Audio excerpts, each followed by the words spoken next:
This is Carl at National RV Detroit. I'm going to walk you through this 2025 Crossroads Hampton destination trailer. And the model number is 388 FKL. Okay, so I'm just going to, this is not a floor plan or sales video, it's more of a how-to video. So I'm just going to show you some of the features and how they work, okay? So here we are at the door side rear of the trailer.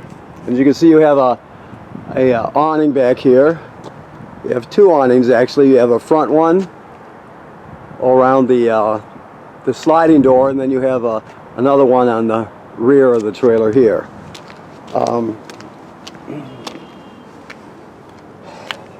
TV signal and power right here.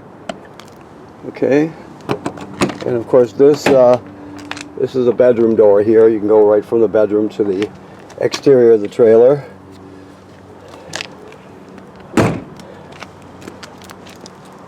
Okay, as we move forward,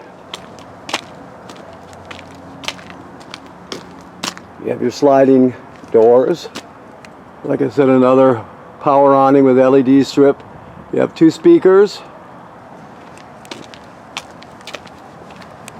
The front end, you have a deep cycle marine battery and 2 LP tanks.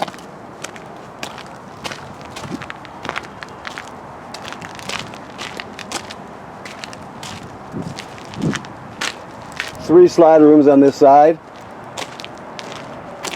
This would be your vent for your LP furnace here.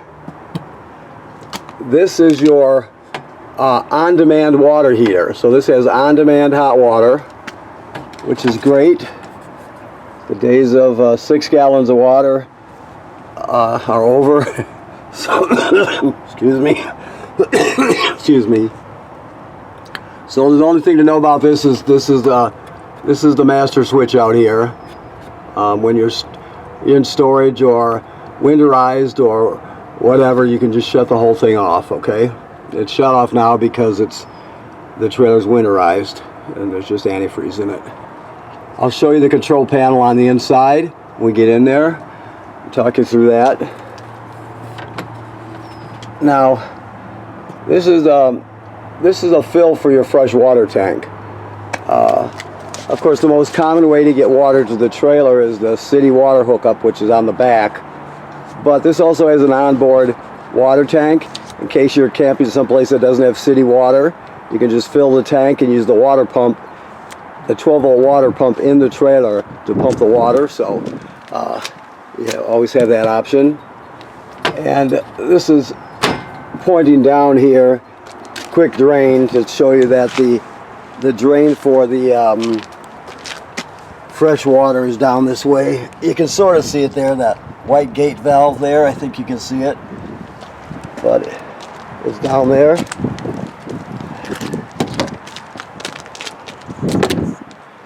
Okay, and you have your dump hose, of course. You have a 30 to 20 adapter. Crank with a 3/4 inch hex on it, and then this one here with the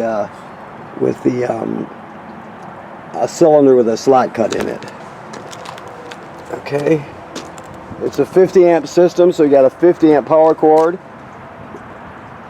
They also give you the reducer to reduce it down to a 30. This, I don't know if you've got it locked here, it probably does. This is the hookup for your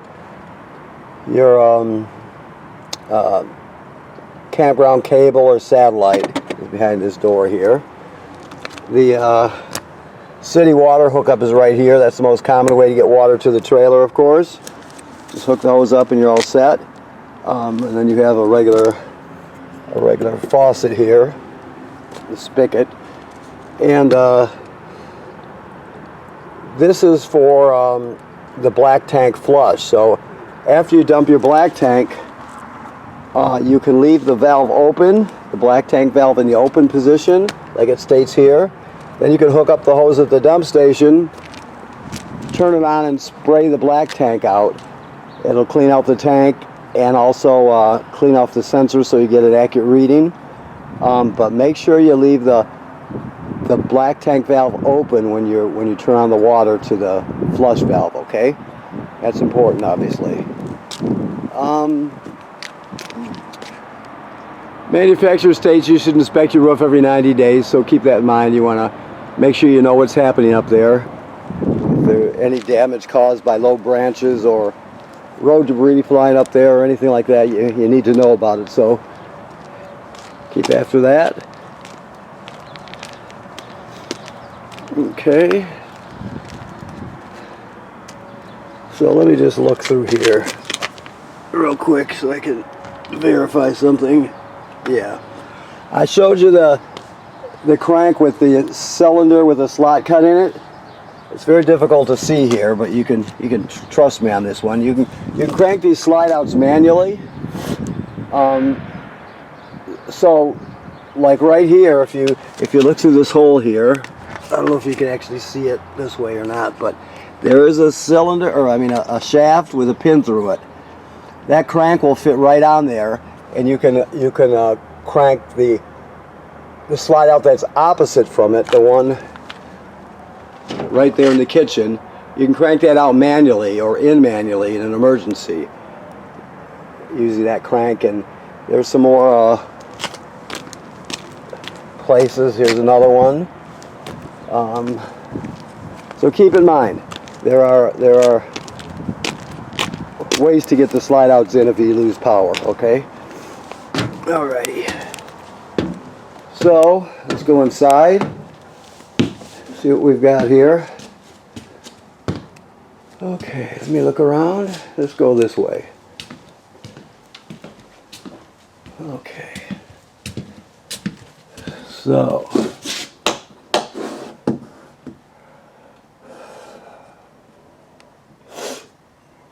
these are all these are all your slide room controls here, 4 slide rooms, and your 2 power awnings here.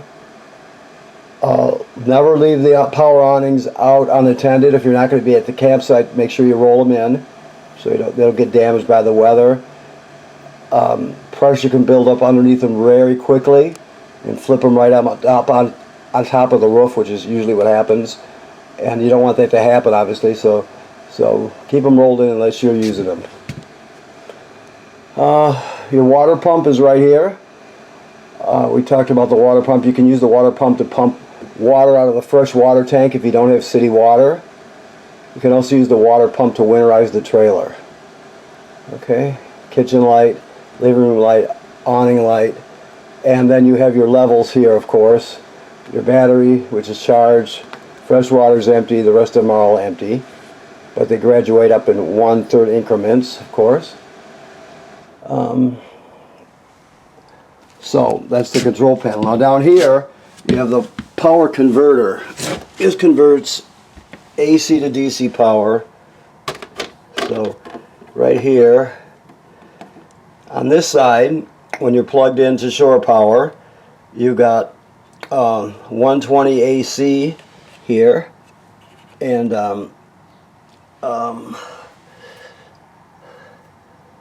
basically you have breakers like you'd have at home, and then they're of course labeled over here.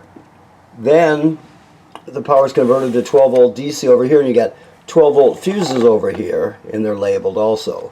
So that converts 120 AC to 12 volt DC. It also will sense how much energy your battery needs up on the front and keep that charged also. So keep that in mind. And that's the power converter.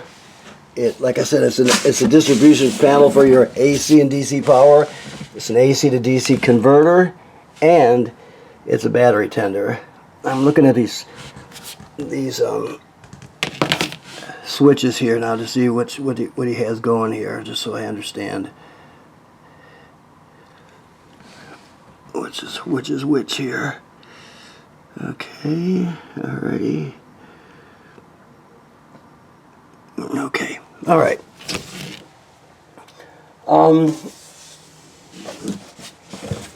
Let me back up so I can stand up here.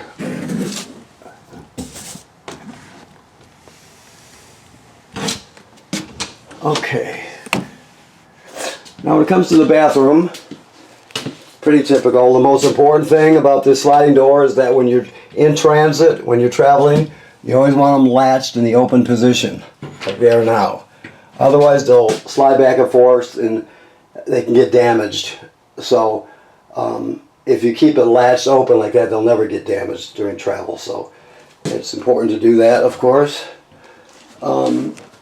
You have up here a fan with a powered lid on it, okay?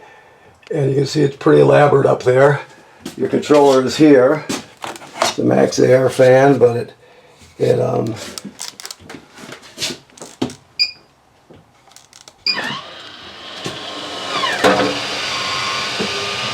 can see it opening it up, turned on. Really powerful, and you can change the you can operate all the controls from here. So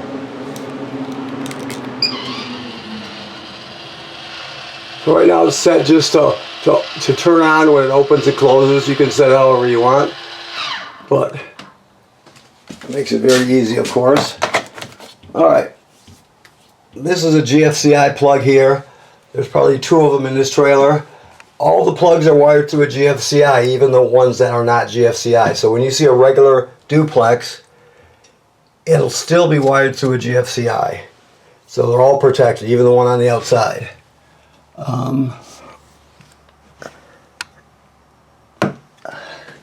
If you're using something outside that pops, always think GFCI, and you come in here and check them to make sure that one of them is not tripped. Anytime you lose power in a receptacle, that's the first thing you should think of. Okay. Now this, we can't really operate this because it's shut off now, but I'll explain it to you. This is the controller for your on-demand water. So this is just on and off there. This is to set your default temperature. It's usually 120 degrees Fahrenheit. All this does is changes Fahrenheit to Celsius back and forth, right? So when you turn it on, first thing that's gonna pop up is 120, and it's telling you that it's set for 120. If you want to lower it to 115, you can set it however you want. So first thing you're gonna do is turn on the hot water valve. And when you turn on the hot water valve, you'll see a wheel will start turning, and it'll have a picture of a flame lighting. And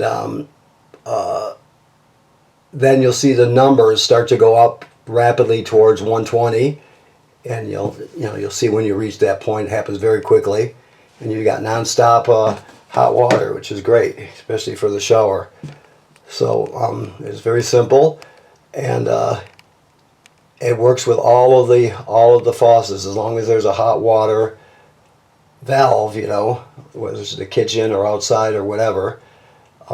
This will respond to it. So you have that. Now there are a few safety devices built into it, or one anyway. It has to sense water. If it doesn't sense water being available to it, it will not light the burner. So if it won't light the burner, make sure you're going to think, well, do I have the city water hooked up and is it turned on? And if you don't have city water, you say, well, do I have water in the fresh water tank and is the water pump turned on? So those would be the first 2 questions you ask yourself. And odds are, let's say you forgot to turn on let's say you're running off the city water, or I mean the fresh water tank, but you didn't turn the pump on. Well, it senses that, and it's protected itself, so it won't turn on. As soon as you turn your pump on and it senses the water, it'll work like it's supposed to. So keep that in mind. Other than that, it's very simple. Toilet is just like any other RV toilet. Sits right over a black tank. And a flush pedal here. You're going to put a dose of chemical in the bowl. Step on the pedal and hold it down until you put at least a gallon of water in the tank. Below, along with the chemical. Most people, you can use more than a gallon of water, just don't use less. So Most people use more, so keep that in mind. If you don't use that, if you don't use the chemical and at least a gallon of water, that's considered running it dry, and basically it'll get clogged up. It'll smell terrible. It'll just be a mess. So you always want to, when you first start off, if your black tank has been flushed and dumped, and you're going to pull into a campsite and use it again, you put a dose of chemical and at least a gallon of water in. Okay? All right. Camping 101 stuff, you probably know all that, but I have to assume whoever I'm talking to doesn't, so, you know, for the obvious reasons. Okay, so some more controls: light switch, fan switch, your two thermostats. These metal thermostats are very simple. You just, you poke the mode button here, so now you got mode, it says off, but then you turn and now you got cool, off, cool. So this one is for the front air conditioner. Let me shut it off. Nope, I don't want to run it cool. I want to turn it off. There we go. So that's off. This one probably is what I was looking for.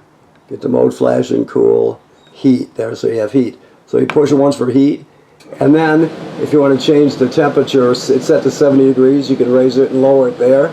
Just raise it to 71, for example, and push it, or lower it, whatever you need to do. To shut it off, you're obviously going to just rotate it back to off, push it twice, and it'll shut down. Excuse me. This button here is for your digital antenna. So you want to make sure that it's turned on. If you're not getting a good picture or good signal, you always want to make sure it's turned on. Okay. Nice TV, of course. Always have it strapped so it doesn't flail around when you're traveling. Your fireplace has a remote also. Here, let me go find it. I just saw it over here in this drawer, I believe. Yep. That's your packet too, with all your literature and stuff in it. So this is a space heater. So it really, you see, you can change the color of the crystals in the fire and that sort of thing. You can also set the temperature. It has a timer on it. You can set the timer. Okay. I don't want to do that though. Let me shut it off here. Okay. And then shut it down. So basically it's a really good space heater. So on those days where you don't quite need to run the furnace, you can save your limited supply of LP gas and just use campground AC power. So, okay, let me change this back to something decent here. We'll go with that right now. Okay. This is a hide-a-bed. So you pull these back cushions right off, set them aside, and you're going to grab it down here, fold it out, drop the legs, drop the back, and you got a really nice 3-panel foam hide-a-bed. And then, of course, these are theater seats here, and you have controls right here for each one on each side. Okay. And let me check my phone here while I'm talking here.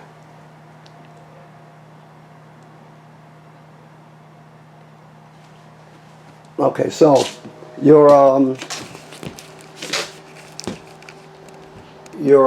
table, obviously, you want to strap the chairs so they don't bounce around and something break something. You have storage underneath here for blankets or whatever you have. Okay.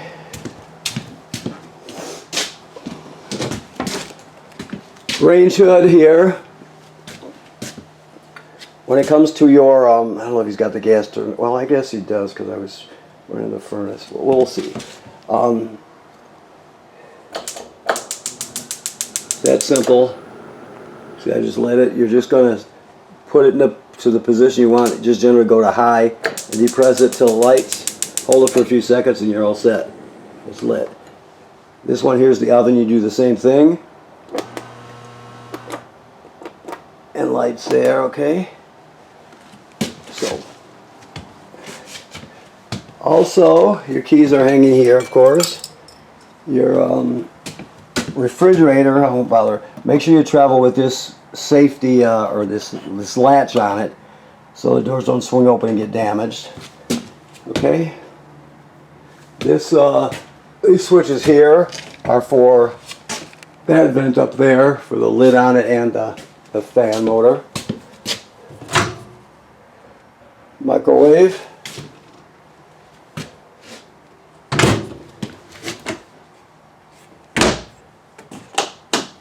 Okay.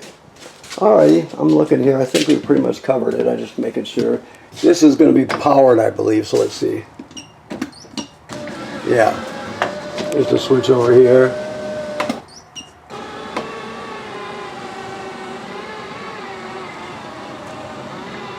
Okay. Alrighty. Okay, I think that pretty much does it. So, of course, the lofts are up there, which is pretty self-explanatory. If you're taller than 2 feet, you can't stand up. Basically. My kids love them, of course. Grandkids love them. Okay, so I want to thank you for purchasing your trailer here at National RV Detroit. Please remember what I said about inspecting the roof.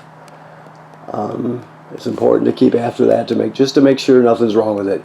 You can't see what's happening up there unless you look, and you have to know what's happening. So it's a few times a summer, every 90 days, whatever, you want to just take a quick look at it to make sure everything's okay. There's also one thing I was stalling here because I didn't see it. I better look a little farther. There's also a carbon monoxide LP gas detector in here somewhere. Here it is right here. Okay. You have your carbon monoxide LP gas detector right here. It should always be glowing green like it is. Obviously, it's a very important safety device. It's hardwired to the battery. So, if it's not green, get it serviced because it's very important. It's a very important safety device, so never just let it go. If it's not working, get it dealt with, okay?